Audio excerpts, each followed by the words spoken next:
Selamat datang di channel Muhammad Eko Wahyudi. Jangan lupa subscribe dan aktifkan notifikasinya untuk mendapatkan informasi terbaru.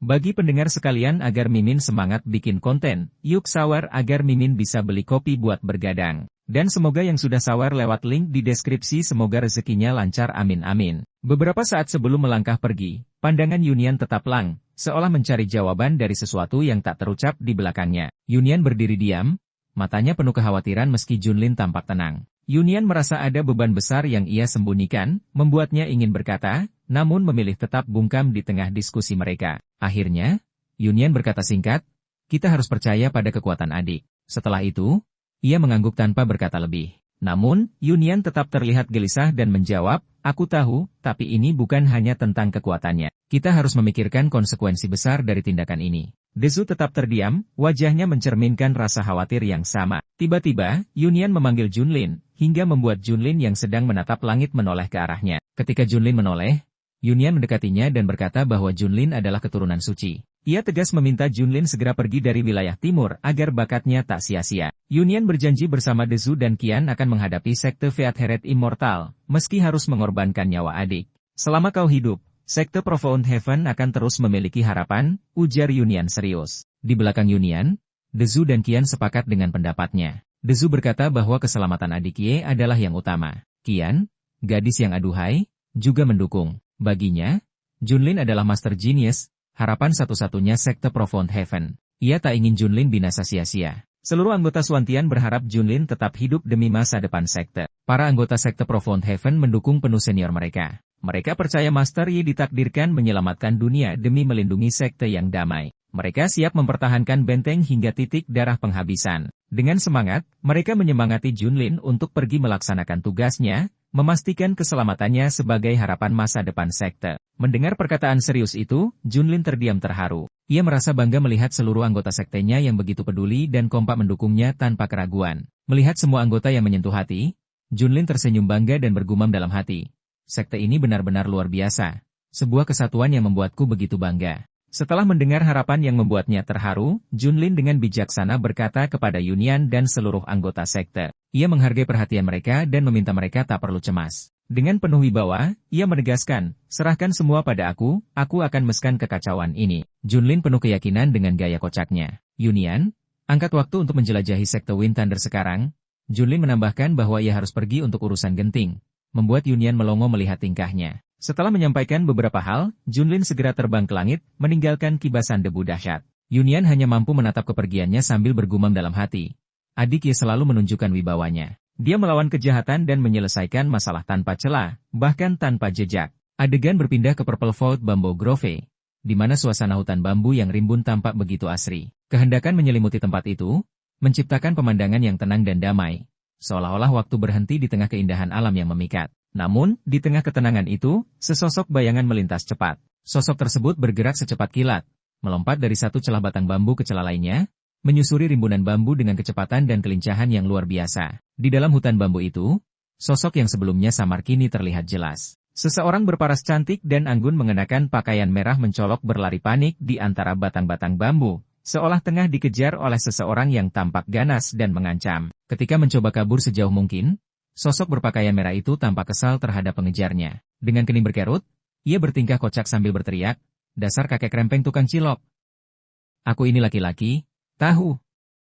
Wajah cantiknya berubah koplak berusaha menghindari si pengejar yang semakin mendekat. Dasar kakek peot. Si aki botak gundul itu memang somplak, gerutunya. Dengan lidah menjulur dan liur brutal, ia terus mengejar si cantik berbaju merah sambil berteriak, mana mungkin ada laki-laki dengan wajah secantik ini. Aku tidak akan tertipu, aki gundul bekicot. Si cantik yang ternyata seorang laki-laki teringat masa lalunya. Ia adalah ketua sekte Demonic Flame terkuat di wilayah tengah, seorang Immortal Realm Foundation sejati. Ia memimpin pemujaan hebat, mengawasi 10 negara, dan dielu-elukan karena prestasinya yang luar biasa. Gumamnya penuh kebanggaan atas kejayaan masa lalu itu sambil meneteskan air mata seperti wanita anggun. Ia bergumam penuh penyesalan, sebagai pemimpin sekte Demonic Flame, aku kini terjebak di jurang terpencil, dikejar kakek cilok masokis gila. Semua ini akibat sekte dihancurkan oleh persekongkolan lawan dan pengkhianatan dari sekte sendiri. Gumamnya penuh pilu bercampur rasa tak percaya. Di tengah lamunannya yang penuh kesedihan, tiba-tiba ia tersadar si kakek kerempeng sudah mendekat. Aki cilok gundul itu mengeluarkan jurus sambil berkata, "Hei nak, lari lebih cepatlah. Aku hampir menangkapmu." Ujar si masokis sambil terus mengejar mantan ketua sekte demonik Flame berparas cantik itu. Menyadari tak mungkin terus berlari, ia berhenti lalu memutar tubuh ke arah si kakek kerontang. Dengan tegas, ia mengeluarkan jurus berkilauan merah Del mencekam bernama Crimson Flame Shield, melindungi dirinya dari serangan brutal si masokis gila. Namun, serangan itu sia-sia. Serangan si kakek cilok datang lebih dulu, membuat si bencos terlambat membentuk penghalang. Tanpa ampun, serangan kilat hijau dari si masokis menghujam, bahkan mampu memotong batang bambu dengan sekali sayat. Mendapat serangan fatal pada tubuhnya yang lemah, si pria berparas cantik itu langsung terjatuh keras dari atas batang bambu. Ia terbanting dan terlempar ke bawah, tergeletak tak berdaya di semak belukar hutan bambu tersebut. Di bawah semak belukar bambu tempatnya terjatuh, dirinya berdiri dengan tubuh lemah, terbatuk-batuk kesakitan. Kepulan debu menyelimuti bekas jatuhnya, sementara ia berpegangan pada batang bambu untuk membantu dirinya berdiri. Si kakek cilok masokis gila yang kerempeng tampak bingung setelah menyerang targetnya. Dengan keringat mengucur di wajahnya, ia bergumam, bagaimana bisa seseorang yang sangat muda di tahap foundation awal mampu menghalangi gerakan golden core levelku yang sudah di tingkat akhir.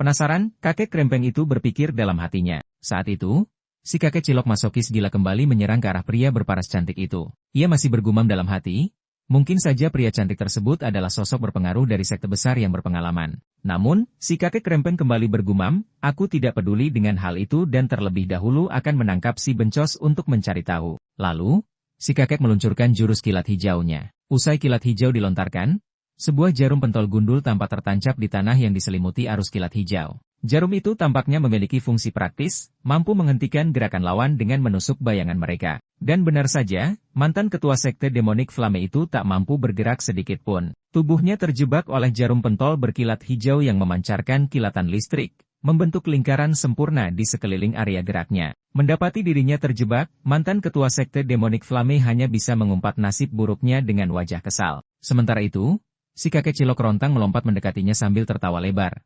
"Hah? Cuma segitu kemampuanmu, nak? Sekarang kau tamat. Lebih baik menyerah saja," ujar kakek cilok masokis dengan nada mengejek. Tubuhnya tak mampu bergerak. Si bencos hanya bisa menatap tajam ketika wajah cantiknya disentuh dan dagunya dipegang oleh kakek cilok rempeng. "Jangan coba-coba melawan, nak," ujar kakek itu dengan senyum licik. "Gulat denganku tidak akan sakit, kah?" Ucapnya dengan otak somplak penuh gairah, membuat suasana semakin menyulitkan. Merasa diperlakukan seperti wanita meskipun dirinya laki-laki sejati, mantan ketua sekte demonik Flame yang berparas cantik itu mengerenyitkan kening dengan kesal. "Dasar kau, Pak Tua Cilok masokis gila!" Serunya dengan nada marah, menunjukkan ketidaksenangannya pada perlakuan si kakek krempeng. Dengan wajah kesal yang memerah seperti bencos jaim, ia berteriak keras kepada si kakek masokis, "Hei, Pak Tua Jenglot somplak! Bukankah matamu lebar-lebar bodoh? Aku ini laki-laki. Apa jidatmu isinya kosong?" Serunya meluapkan kekesalannya pada si tua jenglot yang terus mecum dengan pikiran bobrok. Jangankan si kakek cilok gundul yang terkejut, bahkan burung-burung di sekitar hutan bambu itu berterbangan kabur entah kemana. Mereka seperti tak percaya mendengar kenyataan bahwa sosok berparas cantik rupawan itu ternyata adalah seorang laki-laki tulen bertubuh kekar. Bahkan lebih kocak lagi, si kakek jenglot krempeng langsung terkejut setengah mati. Matanya melotot, tubuhnya merinding, dan ia berteriak, "Penik!" sambil merasa jijik.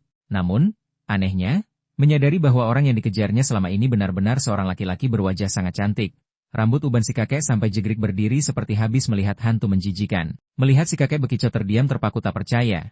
Pria berparas cantik itu merapatkan pakaiannya kembali dan berkata tegas bahwa dirinya serius adalah laki-laki tulen. Karena si kakek krempeng koplak sudah tahu kebenarannya, ia meminta si kakek untuk berhenti mengejarnya mulai saat itu. Namun, setelah mengetahui fakta di depan matanya, si kakek cilok tiba-tiba menghentikan pria cantik itu dengan mengarahkan tangan ke arahnya. Ia berkata tegas, "Tunggu dulu, jangan buru-buru pergi," ujar si kakek, membuat mantan ketua sekte demonik Flame tertegun sesaat. Emang dasar kakek yang sudah tidak waras, si bekicot tua masih saja menggoda si bencos. Dengan tingkah kakek yang engak konyol, ia berkata, "Meskipun di hadapanku adalah laki-laki, tetap saja aku ingin bersama si bencos." Mendengar dirinya dirayu oleh kakek krempeng yang gila, si pria bencos langsung mengamuk dengan wajah serius dan kesal yang tak terbendung. Ia mengeluarkan sebuah jurus, seluruh tubuhnya diselimuti aura api yang menyala-nyala, sangat panas dan dahsyat. Melihat pria muda dengan wajah cantik seperti wanita, Si tua bangka yang somplak merasa kebingungan dan berkeringat dingin hingga merinding. Aura berapi yang sangat dahsyat dipancarkan oleh mantan ketua sekte Demonic Flame membuatnya panik dan ketakutan. Pria berparas cantik itu menunjukkan sosok aslinya, memancarkan kobaran api yang membara di sekeliling tubuhnya. Mata yang menyala merah seperti api menatap tajam dan ia berkata kepada si kakek cilok tua bangka, "Kau telah berurusan dengan orang yang salah, kakek bodoh." Ujarnya marah sambil mengeluarkan jurus di hadapan si kakek masokis. Hanya dalam sekejap, ucapan penuh amarah bergelora keluar dari pria berparas cantik itu. Ia berteriak dengan keras kepada si kakek tua bangkai, "Binasalah kau, kakek bekicot." Ujar pria tersebut sambil melontarkan jurus Kamehameha api ke arah si tua jenglot. Dengan rasa panik dan ketakutan, tingkah kocak kakek bekicot itu jelas tak berdaya menghadapi serangan Kamehameha. Ia terbirit-birit, entah mungkin dirinya sudah ketakutan, sambil berkata, "Tunggu tampan, jangan serang aku."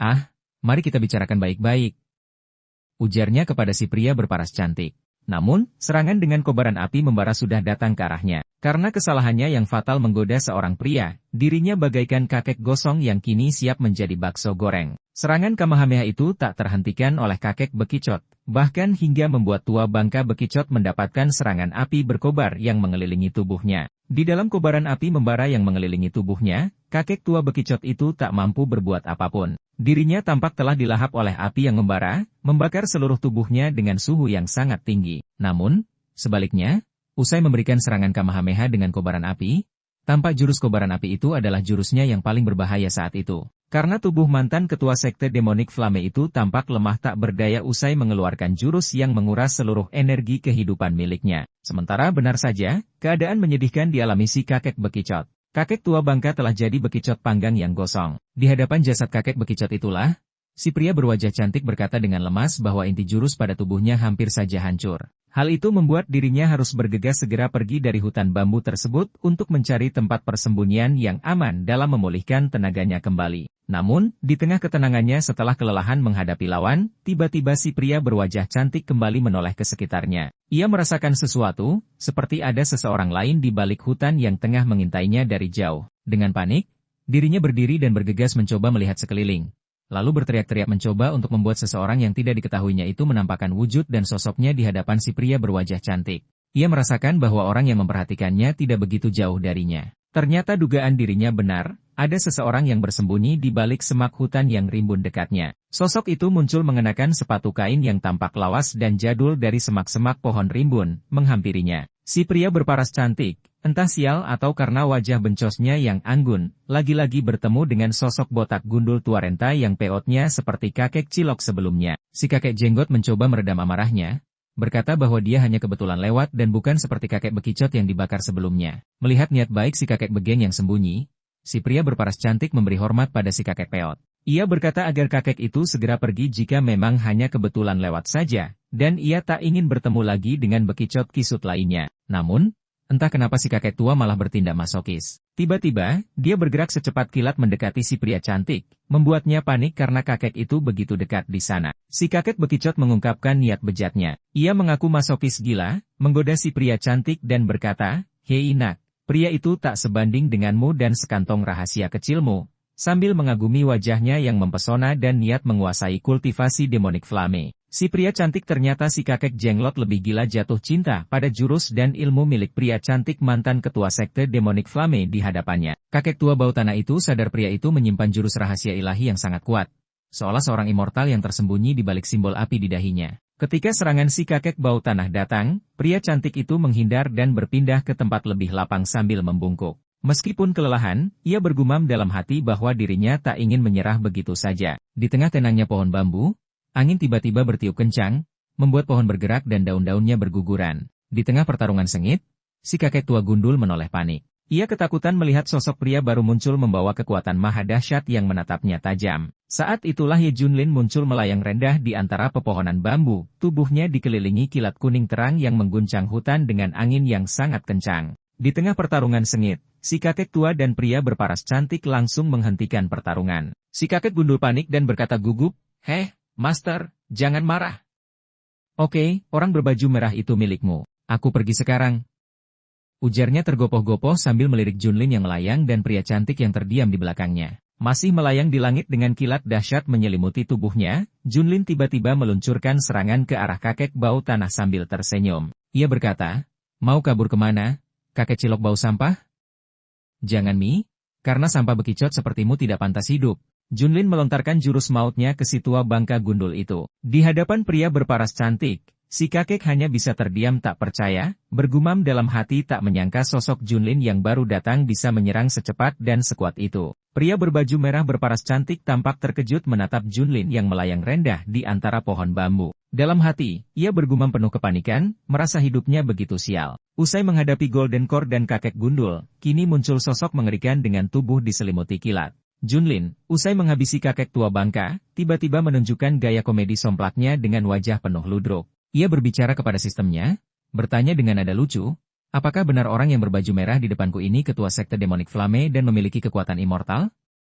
Junlin tampak menikmati perannya sambil tetap menjaga keseriusan dalam pertanyaan tersebut. Di saat itu, layar sistem Junlin muncul tiba-tiba menyampaikan pesan jelas. Sistem berkata, "Aku tidak membohongimu. Pria berwajah cantik berbaju merah itu memang ketua sekte Demonic Flame. Kekuatannya abadi, namun baru saja bangkit." Sistem menambahkan, "Aktifkan Eye of Insight untuk memeriksa statusnya." Junlin mendengar itu sambil tersenyum penuh rasa ingin tahu. Masih melayang di udara, Junlin segera mengaktifkan Eye of Insight. Pandangannya mengungkap identitas pria berparas cantik itu, Hong Qianye, ketua sekte Demonic Flame, seorang kultivator abadi. Ia memiliki keahlian Heaven Great Fire Spirit Rod sebagai damage utama, tingkat kultivasinya Foundation Stage Early, dan gendernya tidak diragukan, laki-laki. Junlin terkejut dan berkeringat saat melihat kenyataan melalui Eye of Insight.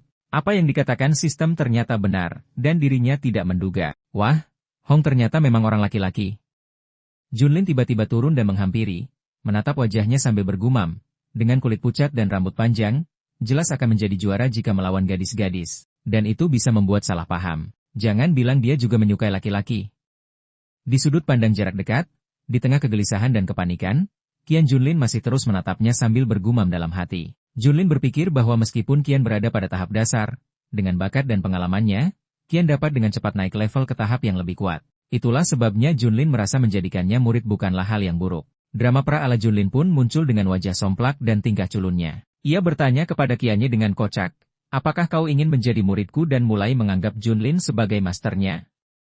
Ujar Junlin dengan wajah lucu, membuat suasana semakin kocak. Mendengar perkataan Junlin yang tak dikenal, Qianye langsung terkejut dan melongo. Anehnya, meskipun pria tingkah Qian malah seperti pria abal-abal dengan gaya wanita, Qianye justru bergumam kesal dalam hati kepada Junlin. Dirinya bertanya-tanya bagaimana orang yang tidak dikenalnya bisa menjadi master, atau mungkin hanya mengincar rahasia miliknya. Qianye bahkan meremehkan Junlin yang dianggap anak bau kencur, sudah sombong ingin menjadikan dirinya murid. Kemudian, dengan sikap angkuh dan kelam yang menyeramkan, Qianye kembali berkata dalam hati, meremehkan Junlin. Dirinya berpikir, Junlin, jangan mimpi di siang bolong, karena badut seperti itu bahkan tidak layak berada di luar lingkaran sekte api. Gumam hati Qianye yang sangat meremehkan Junlin, bahkan berwajah sop jual mahal. Bagaimanakah kisah selanjutnya? Junlin yang memasang wajah kocak komedi di hadapan Qianye, sementara Qianye yang berparas cantik bertingkah somplak. Entah dirinya akan diperlakukan Junlin seperti apa, kemudian kitab apakah yang sebenarnya akan diberikan oleh Junlin kepada Qianye. Nantikan Manhua diwujudkan menjadi kakek tua, ternyata cerdas seorang kaisar abadi. Terima kasih sudah menyimak akun ini. Jangan lupa subscribe dan nyalakan notifikasinya untuk mendapatkan informasi terbaru. Jangan lupa untuk like video tersebut agar Mimin terus semangat dalam terus berkarya.